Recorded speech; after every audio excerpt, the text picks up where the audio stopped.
Едно интересно нещо наблюдавам тук. Много поздрави от Ванкувър, Канада. На моите драги сънародници. Много интересно нещо, защото това се оказва, че руски хор миналата година е пял на 9 септември в София. Аз малко закъснявам, но музиката не ми е най-приоритетното нещо. Руския хор, руски военен хор на нас, на български, не пее една песен за свобода. В едни времена, тая песен е за едни времена, които много приличат на днешните времена. Руснаците са дошли в София да ни изпеят тая песен за свобода. Бат Бойко, гледаш ли? Дръпни ония папагал и той да гледа. Ето, руснаците ни пеят за свобода. На крака са ни дошли да ни пеят за свобода. И ето едно друго нещо.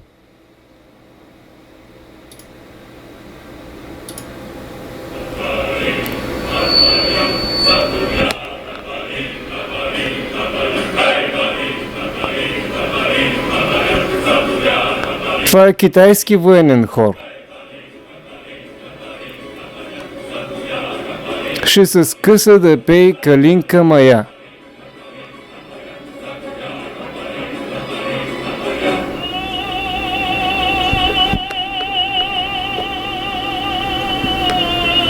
Защото Китай все още не може да се опре на щатите военно и прави мили очи на Русия, което не е лошо. Руснаците идват при нас на крака да ни пеят за свобода, белким нещо схванем. Бат Бойко, каквито и косури да има, той не е виновен. Аз не мога да го виня, защото няма народ зад гърба си. Това е моята лична гледна точка. Ако бяха се изсипали 50-100 хиляди човека на площада да протестират за нещо, Бат Бойко нямаше много лесно Бат Кери, Джонито Кери да му казва какво да прави. Обаче ние си трайкаме.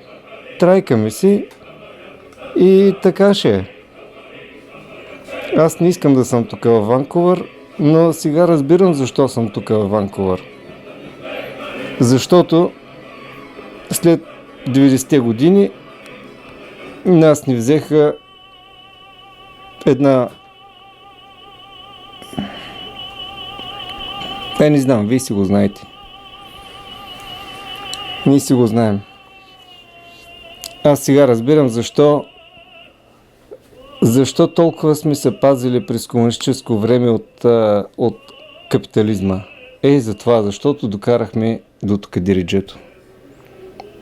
Да си потрошим армията, да си потрошим промишлеността, селско стопанство и затова сега половината България е извън България.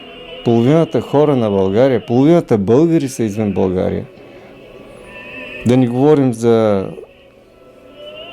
други, за бесарабски българи и прочее. Такива ми ти работи. Бат Бойко, слушаш ли Слушаш ли китайца как пее Калинка Мая?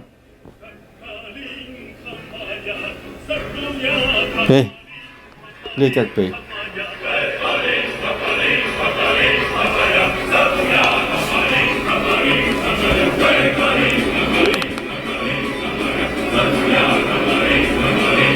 Ще се скъсат.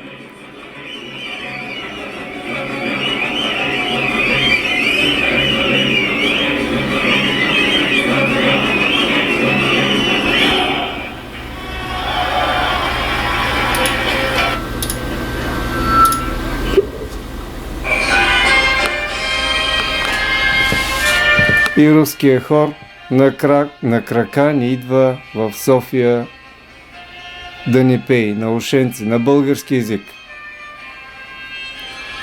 Руския военен хор, дето е най-мощната армия в момента в света, ни пее на български. Ако има кой да чуи. Такива ми ти работи, много поздрави от Ванкувър.